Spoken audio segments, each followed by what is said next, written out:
I'm Monica. I'm Kara. And this is She Smokes Too, a series highlighting women who love cigars. Hold on a minute. Today, our guest is Holden, and he is not a woman.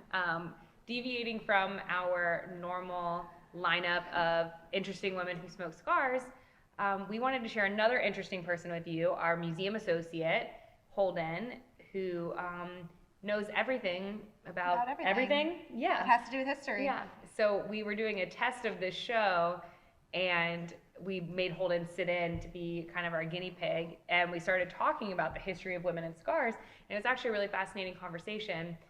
So we thought we would bring him on and share kind of some of the things we talked about with you guys.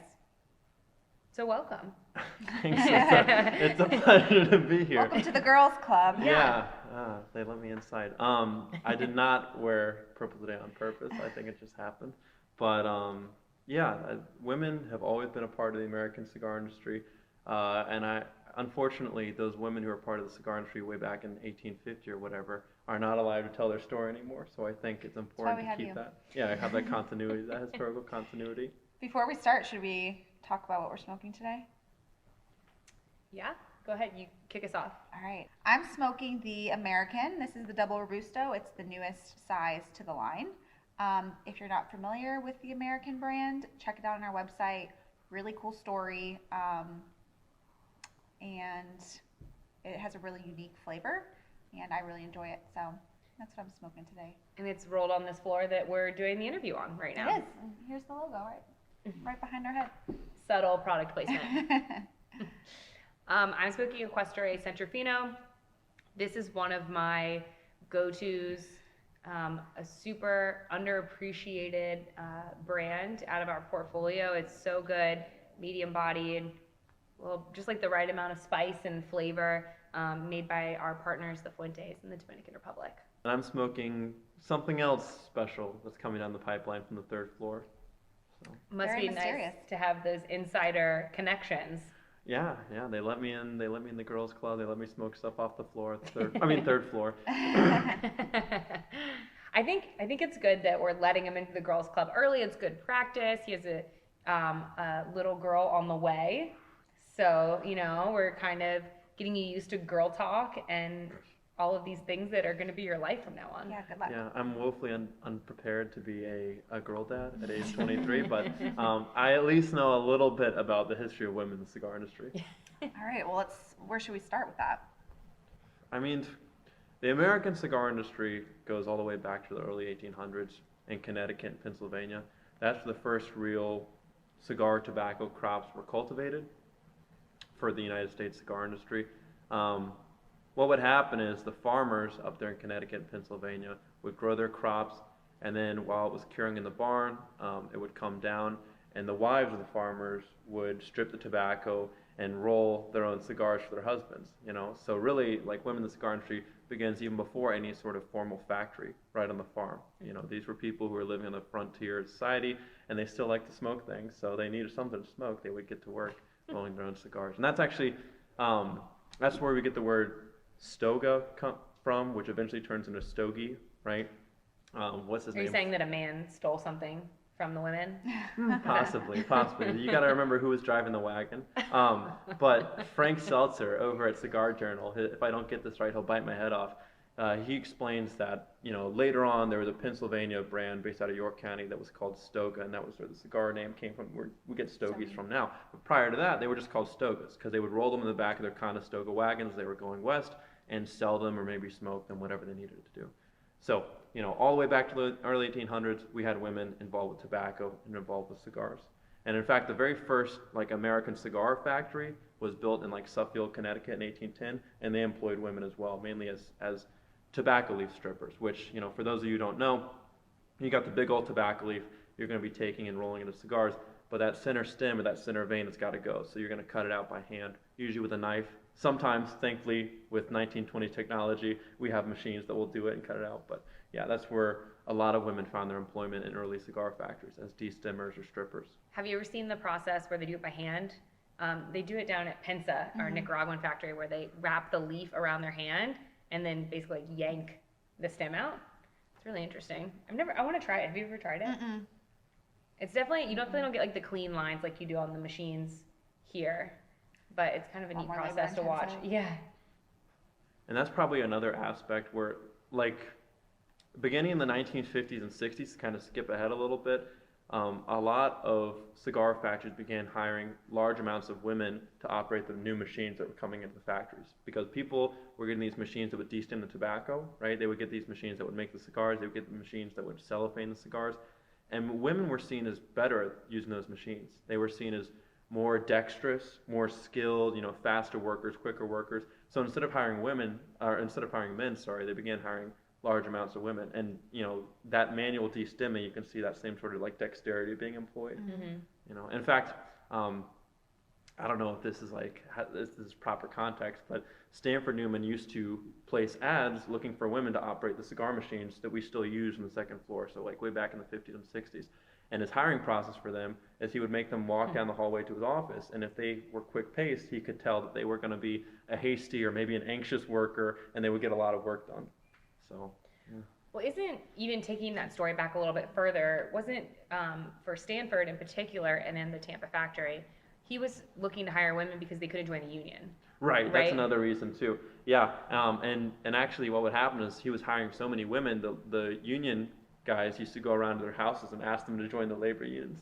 So, and another thing too is they hired a lot of women from a local shrimp peeling factory too, because they knew that this local shrimp peeling factory would have a large amount of workers they could steal and who would not be right, exactly, and they wouldn't be directly associated with the cigar makers unions, which was understandably, if you were a cigar factory owner, you wanted to avoid them back in the day. It's really interesting. I feel like even today, this was when Stanford was hiring people, that was probably back in the 70s and 80s, and even today, most of our people who work on our machines are women still. Right, yeah, yep. And a lot of that, is just the changing the automation of the process. You go from making the cigars by hand, which was mostly Cuban and Spanish men, to making the cigars for the machines, which is women from all sorts of backgrounds, because downstairs on the second floor, we have Thai women, Filipino women, white American women, black American women, Hispanic women. So. And even into the corporate offices, which are here in this same building on the first floor, I would say it's like 75% women probably in the office. So the Newmans have always been pro-women, very ahead of their time. And I'm sure a lot of that is because the women have just been so active in the Newmans' lives. Like Hannah Newman, J.C. Newman's mom, she was the one who made the first sale for the company. She encouraged her son to roll cigars in the basement.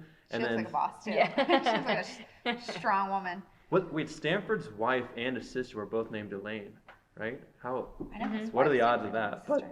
But yeah, both Elaine Newman, his sister, and Elaine Newman, his wife, were very active in the industry and as far as like motivating the men that supported the company, So, but to take it back even further to like the 1960s, there were some instances where these cigar manufacturers would hire women in the hopes that they would be like, domestic and servile, you know what I mean? Because a big thing back in 1962 was the Corral Wadisca factory had almost an entirely female staff. And they marketed their staff as being, very hard workers, very diligent, and very domestic in the sense that they were not part of the labor unions and they would not go on strike. But what happened is they were not treating the workers right and they were not paying them good enough wages for what they wanted back in 1962.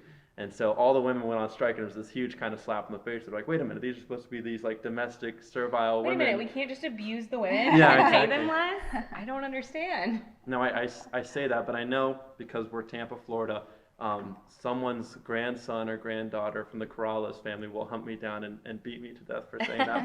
But it's the truth, And there was a big strike, and it was especially kind of ironic because at that same time, a lot of the Chamber of Commerce for Tampa and Ybor City kind of saw the writing on the wall as far as the cigar factories. They knew that a lot of them were going downhill or closing, and so the new angle they took for Tampa and Ybor City was to market it as this big tourist agency. You know, the big tourist attraction, you know, come see Tampa's Latin Quarter, Ybor City. You know, we've got lovely Spanish senoritas, they're making cigars, you know, maybe they'll even roll one on their thigh or whatever. You gotta love that story. Right, exactly. You know, they're trying to market as this like, you know, safe, tasteful Latin Quarter, and then they go on strike, you know, so it's just like very shocking. Tampa's story, and Ybor City's story, especially during the heyday of the cigar industry, is intimately tied to Cuba. You know, that's where a lot of the immigrant communities came from. That's where the tobacco came from to make all these cigars. And of course, Jose Marti, who's that famous Cuban revolutionary figure who gained independence for Cuba, he did a lot of campaigning for funds and support here in Tampa, Florida. So there were a couple of revolutionaries, both for Cuba and for women's rights in general, that stick out to me. One of them is Paulina Pedrozo. She was, you know, closely tied to all the different Cuban cigar making communities here in Tampa, Florida, and she ended up becoming a Cuban revolutionary because she and her husband started all these, I think they called them friendship societies, in support of Cuban independence, and they would raise money from all the local Cubans, mainly cigar makers, because that's their profession, and they would use that to buy munitions for the revolutionaries down in Cuba. So without their support, without Paulina Pedrozo's networks that she created, it's, you know, probably the Cuban revolutionary would not have been successful. And she was in Tampa. Yeah, she was based in Tampa. She left after the Cuban Revolution was a success, which is the case for a lot of Cubans. They went back to Cuba, you know. And then another one who sticks out to me is Luisa Capitello, where I think she was a Puerto Rican woman who advocated for workers' rights and women's rights in the factories. But she came here in 1910, organized a bunch of strikes and protests, and she was really prominent and stands out because she was a female lector. You know, the lectors were kind of the revolutionary figureheads of the cigar makers. Right. They were the voice of the cigar factory.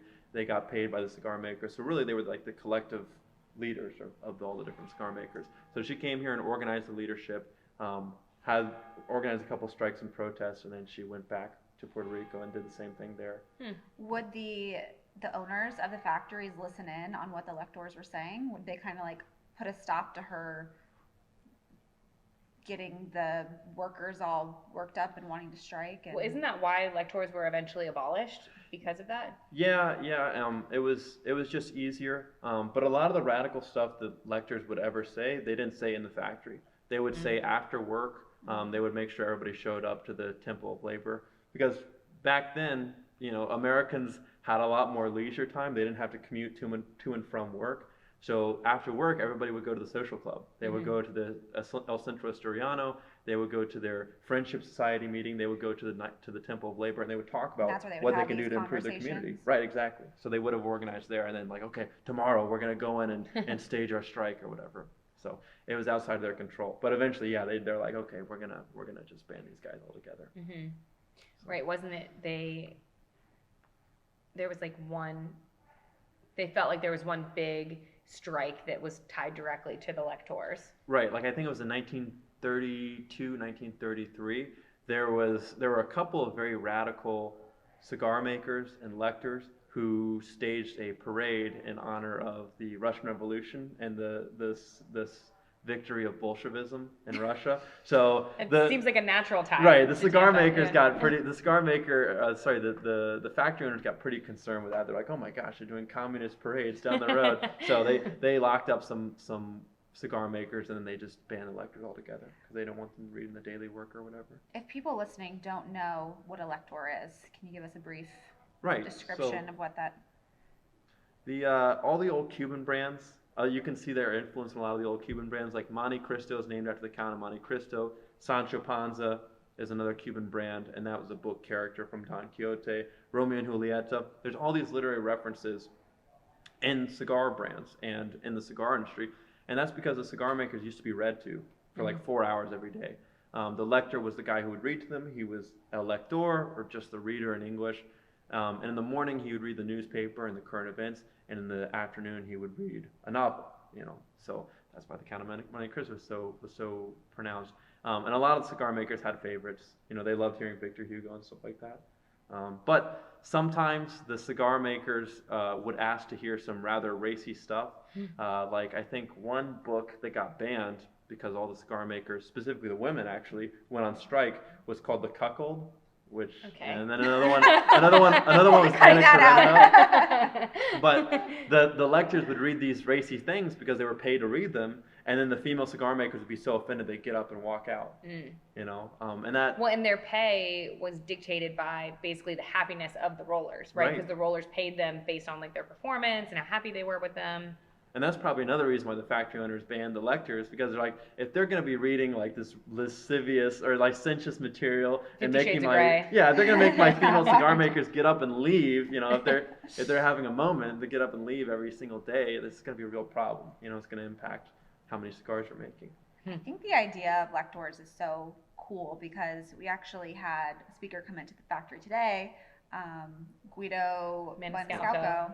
And he was talking about how the cigar workers in the community were actually some of the most educated people because they were read to not only the, local news, but also national news and the different famous novels. So they were very, very knowledgeable and knew what was going on in their community and in the world. And even without a formal education. Yeah. And as far as women's history too, that's an interesting angle because a lot of women in New England at this time, they were not allowed to work, or at least it was not deemed fashionable or sociable for them to work. They were stuck at home being housewives, involved in their social clubs, and their way of gaining a formal education was by staying home all day and reading like Bronte sister novels, you know what I mean? But these women down in Tampa, these Cuban and Spanish and Italian women, they were working in the cigar factories and they were getting the same education because while they were working, they were listening to the lector. So they got to work and get an education at the same time. It was equivalent to what the males were as well. Right, exactly, because everybody got the same listening. Right. It's really cool. So, without offending anybody, hopefully, there's only like 3 big Tampa families that are still left of the heyday of the cigar manufacturing here in Tampa. And that's the Olivas, the Fuentes, and the Newmans. And those families stick out to me as far as women's history in the cigar industry because all 3 of those families had women who were active in the cigar industry and doing things. They were movers and shakers. Up to this point, we were talking about women were cigar makers or organizers or destimmers or deveiners or maybe working on the farm. They were kind of like a support role secondary to the men. But with those 3 families, the Olivas, the Newmans, and the Fuentes, they really gained like an executive position. They worked their way up to being like equal to the men of their family. Like, I already mentioned with the Newmans, it was Elaine Newman. With the Oliva family, you had all the Oliva women who learned tobacco from their fathers and grandfathers and knew tobacco just as well as their brothers or nephews or cousins did. And then, of course, the Olivas love their women. There's the Doña Lydia cigar, which is named after Johnito's mother. And then with the Fuentes, they're probably the most famous example because of Cynthia Fuente. Yeah. Cynthia, she grew up learning about tobacco and tobacco bales from her grandfather Arturo, and she really entered the industry on her own as a saleswoman in I think like the late 70s, early 80s, right? I love those stories where she was like selling cigars out of her trunk and like just working on the road and hustling, just trying to sell her family's product. It's fascinating. Yeah, like I remember I was talking with some of the Oliva women a couple of weeks ago at a Tampa History Center event, and they said that Cynthia was such a role model for them because they would go to their grandfathers and they would ask to be part of the tobacco business, and they would go, well, this isn't really a woman's industry. And they would always break their hearts, because they wanted to be active and be equal with their brothers or maybe, uncles or whatever. But Cynthia just went and did it on her own because her father loved her and trusted her and knew that she would do a great job inside the industry, and she did. And now she's the most famous woman in the cigar industry, I think you could say, pretty safely. Yeah. I think any person, but any woman in the cigar industry looks up to Cynthia as Kara and I are lucky to call her a friend and a mentor, but she's definitely amazing, and she has such a passion for the industry, and even more than a passion for the cigars, she has a passion for people. She's just such a people person, and everywhere she goes, she has like tons of friends and people who come up to her, and she's wonderful. Well, even beyond that, Cynthia Liana Fuente, Cynthia's niece, her brother Carlito's daughter, is the chief marketing officer for the entire Arturo Fuente company. I know Cynthia's daughter Christina's not actively involved in the business, but she knows so much about the process and the cigar making tradition, and it's really something that they've instilled in their whole family, that everybody, like, even if you're not a part of it, they show up at the events, and like Lidiana and Carlito's wife Rosita and Sophia and like the whole family, even if they're not like necessarily working the event, they're there and they're smoking and they're talking to customers and they know people. Like they're so, like, the business is so deeply ingrained in them that even if they don't work in the business, they work in the business, because it's just their family is their business. And I feel like the Newmans would be the same way if there was ever any girls born to this family, which those Newmans make a lot of boys, huh? no girls. But there are a lot of women in the Newman office, and the senior leadership here. We have at least half of the senior leadership is women. I think we have 2 officers that are men and 2 officers that are women. I would say the highest ranking of all of those officers is a woman, Shira, our CFO. And then Amy Cooks is our Tampa factory operations manager. So she's running the whole show here. Who run the world? Girls. And one more thing that I was thinking about the other day that's just like totally flipping the dynamic. So back when the Arturo Fuente Cigar Company started in 1912, probably one of the biggest brands in Tampa, Florida was Cuesta Rey. You know, everybody knew about Cuesta Rey nationally and internationally. Like the King of Spain was literally buying these cigars. So to go from buying them though? I mean, maybe getting them for free, you know. But to go from that, where the Arturo Fuente was literally making cigars out of his own house, to now in the modern day, the Fuentes make Cuesta Rey down in their factory. It's like such a change, and you see that too with the role of women in Cuesta Rey and the Fuente company. Because back in 1958, part of the reason why Carl and Angel Cuesta Jr. sold the brand to the Newman family was because they had all daughters, and none of their daughters were interested in being part of the cigar industry, or they, you know, it wasn't a woman's industry. And nowadays, now the Fuentes make Cuesta Rey, and the Fuentes have tons of women involved with the industry, and I'm involved with the company, you know. And I think, like you were talking about Liana Fuente, I mean, she's the most involved with that next generation. So. Okay, so outside of being our museum associate and our staff historian, you know, you're really the front lines of interacting with the public, you and Nick, downstairs in our museum and in our factory store, and giving tours. So just kind of interested to hear what your perspective is for women coming in. Are there a lot of women coming in? Are they interested in cigars? I'd say on any given week, we have like 200 to 400 visitors come into the factory.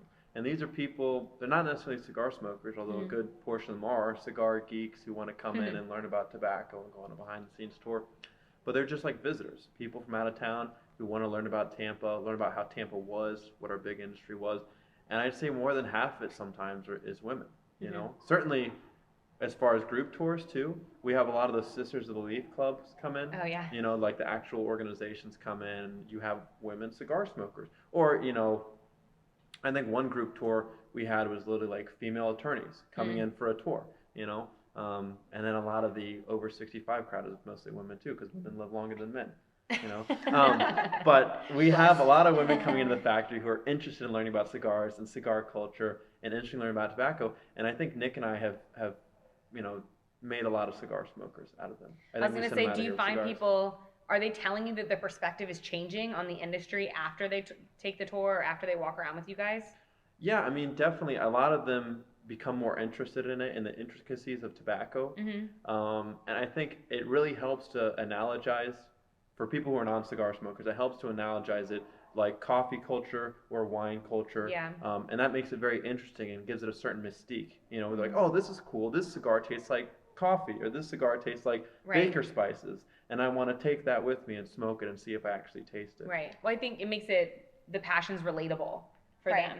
And it makes, because I think when people generally talk about tobacco, they don't realize that there's so many different flavors that you can experience and pull out of it, and all the different seeds and places the tobacco's grown. So I found that too, that when you're talking about the tobacco and you compare it to wine and grapes and seeds, people really seem to understand and then see it more of an artistry, which is what we all believe that it is, than just, you know, the negative connotation of the tobacco product. Yeah. Speaking of flavors, if a woman comes in to the store who hasn't ever smoked before, what brand would you recommend for her? Good question. What I'm trying to remember. Cynthia Fuente's favorite cigar, is it the Between the Lines Between or is the it the Lines. Short Story? She Between the loves Lines. Between the Lines. That was my first cigar, by the way. That's one of the rare cigars in America right there. Well, when you're friends with Cynthia. Yeah. But I mean, I don't want to get run out of here with pitchforks and torches, but usually like the go-to like girlfriend cigar where it's like some guy who's like, it's like, yeah, I dragged along my girlfriend for a cigar tour of the factory, and they usually by the end of the tour they're genuinely interested and engaged in the culture. When they ask if they can try a cigar, what cigar would be good for them, I recommend the Short Story. You know, That's interesting. It's a small cigar. It's easy to smoke, won't take you that long of a time, and Cameroon is pretty mild. It's very It's also very distinct. right. Like it's not, it's a unique flavor. So it's interesting that you steer people towards the. Well, I love Cameroon. Yeah. And it's a very delicate, creamy taste, and it It tastes is. kind of like sweetened coffee to me. So like, maybe I'm thinking too much into it, having a Ludwig moment where he's like, oh, delicate, like women or whatever. But you know, Well- it's like it's actually a good cigar recommendation. Either that or something like, you know, another cigar that we sell in the store is going to be the Perla Del Mar, Shade. That's another just really mild cigar, good Yeah. beginner cigar. I would For people suggest who've never smoked before. Diamond Crown Classic Mhm. or a Brickhouse Double Connecticut. Yeah, those are also Those are really my excellent recommendations options. for Yeah. the first. You know, I never really thought about it, but the Short Story is an interesting recommendation because it has that tapered foot, Mhm. which is so easy to keep lit. Mm-hmm. You know, I have a problem, and I'm not saying all women have this problem, but I personally have a problem with talking too much when I'm smoking cigars, and I have to relight them. But the Hemingway line with the tapered foot seems like it's just really easy for me to keep lit, even during conversation and social situations. Thank you, Holden, for being our token male on this She Smokes Too series. It We takes- appreciate it. It takes a real man to participate in a woman video series, you know, It does. to be the standalone man on She Smokes Too. I feel like I learned a lot about females in cigar history, so appreciate that. Mm-hmm. Bringing the you. knowledge. Thank you. It was an honor. It was an honor. It's not a bad way to spend your afternoon, right? Sitting up here, smoking a cigar, talking to us. Wasn't as painful as you thought it was going to be. Right, and hopefully I have earned some points for myself. Yeah. All right, well, thanks again for joining us, Holden. We really enjoyed it. Thank you to everybody who tuned in for this new episode of She Smokes Too. We have more to come, and we hope that you join us.